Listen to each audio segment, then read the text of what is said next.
Maharashtra live.in इथे बातमी फक्त दाखवली जात नाही, ती लढली जाते। सबस्क्राइब करा, लाईक करा, शेअर करा, बेल आयकॉनला टच करा। नमस्कार, महाराष्ट्र.in मध्ये आपल्या सर्वांचं स्वागत। आज सगळ्यात मोठी बातमी समोर येते ते म्हणजे महाराष्ट्राचे उपमुख्यमंत्री अजित पवार यांची विमान दुर्घटनेत मृत्यू झाल्याची घटना समोर येत आहे। मुंबईहून विशेष चार्टर्डने ते बारामतीकडे जात असताना हा अपघात घडला। या अपघात प्रसंगी त्यांच्यासोबत विमानामध्ये पायलटसह 5 सुरक्षा कर्मी सुद्धा उपस्थित होते। अजित पवार हे महाराष्ट्राचे लाडके नेते म्हणून त्यांची एक वेगळी ओळख होती। ग्रामपंचायत ते 6 वेळा उपमुख्यमंत्री राहिलेले अजित पवार यांची कामाची शैली ही वेगळी होती।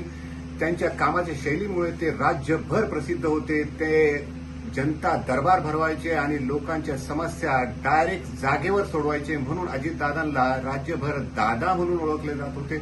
असे महाराष्ट्राचे नेते अचानक अकाली दुर्घटनेमध्ये त्यांचा मृत्यू झाल्याने एकीकडे राज्यकर्ते सुद्धा हळहळ व्यक्त करत आहेत, तर सर्वसामान्यांमध्ये सुद्धा शोककळा पसरल्याचे पाहायला मिळत आहे। अजितदादा यांच्यासारखे व्यक्तिमत्व अचानक अकाली मृत्यू झाल्याने राज्यभर व देशभर त्यांच्या हळहळ व्यक्त करण्यात येत आहे।